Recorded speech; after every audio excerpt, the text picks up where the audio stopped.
What's up, everybody? It's Adam Oliver here from Decentralized Strength and Conditioning with part 3 of my 3-part video series on how we can figure out how many calories we need to eat in order to either gain some muscle mass and size, ultimately to gain some weight, to either just maintain our weight, or finally to shed some fat and to lose some weight.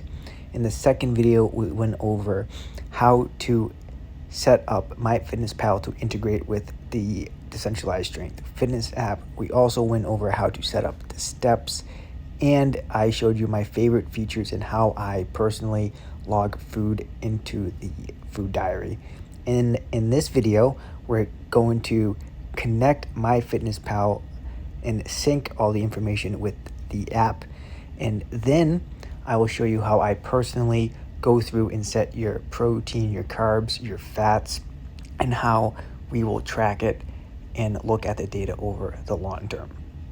The first thing we need to do is click on the 3 dots all the way over to the right at the bottom of the phone. And we're gonna go up to connect. We're gonna hit MyFitnessPal, and then we can click sync now, and we're syncing the last week of the food. And if we were using a different food logger, you could just go ahead and click on that as well. I also have my Apple Health synced as well, which is pretty cool. And then if you have a Garmin or a Withens or a Fitbit, you can connect those as well. From here, if we go back to the dash, you'll see that your meals are connected. And if you have any steps, they'll be connected. And any other information that is connected to your watches or your phone. What I'm going to do now is actually log out of my personal account and log into the trainer account, and I'll show you how I can edit your calories, your protein, your carbs, and your fats, how I can add meal plans, and then how we can look at the data over the long term. All right, everybody, I have switched over to my trainer profile, and I have my own client profile also opened. And if I click on the profile, I can see how many workouts I've done, my total activities, and then at the bottom here I can see if I've connected to the apps. So if you can't connect to an app, ask me and I'll send you the link to connect with the instructions from the app. Let's go back to the dashboard, and if I click on the 3 meals that have been added, I can see that MyFitnessPal has synced with that. Then on the details part, it shows me the distributions of proteins, fats, and carbs, so I can see that you're on track with the goals that I've set. And then we can also see vitamins and other minerals as well. Then if I go down, I have my steps as well, my body weight the last time I logged it, I have the photos, and remember, I can see everything that you can see, except I can edit as well.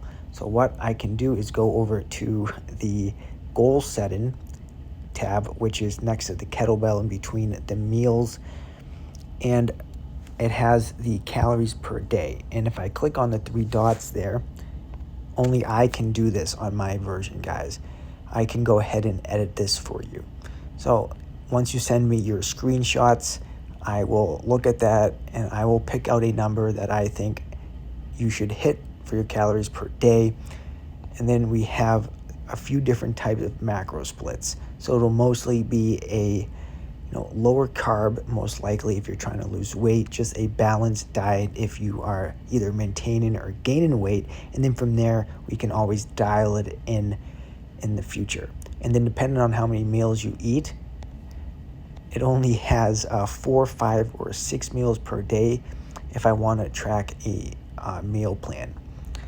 And I can have you either follow a meal plan, we can just track it in MyFitnessPal or whatever other device you're using, whether that's Fitbit or Garmin. And then there's also in-app meal tracking as well.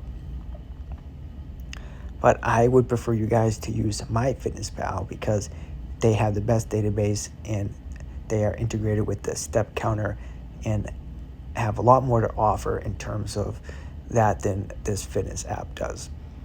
Before we wrap up this whole video series, let's click on the fork and knife symbol, which is the meal plan if it's assigned to you or if you want it.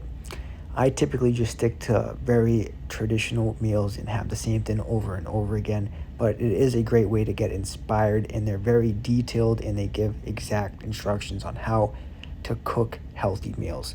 But my diet philosophy is simple foods that are free of added salts, oils, and sugars. So that's what we should be striving for.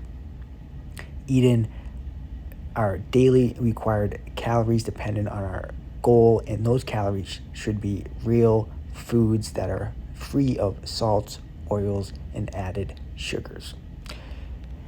All right, guys, so that wraps up the all right, everybody, that wraps up this 3-part video series where we went over figuring out the amount of calories we need to eat. When I say calories, I mean food. And when I say food, I mean healthy foods free of added salts, oils, and sugars. And then we can take that information and we can plug it into a food logger so we can see how much food we're actually eating throughout the week. And remember, we want to eat at a 3,500 calorie surplus throughout the duration of a week if we're trying to gain weight. But if we're trying to lose weight, we're eating at a 3,500 calorie deficit throughout the week. Remember, guys, that's throughout the whole week, not through one day.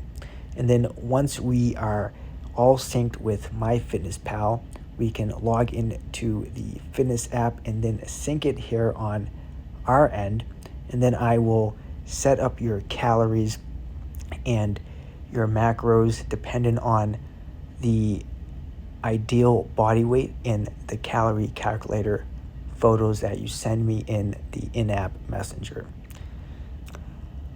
I hope that everybody found these videos not only educational but instructional as well.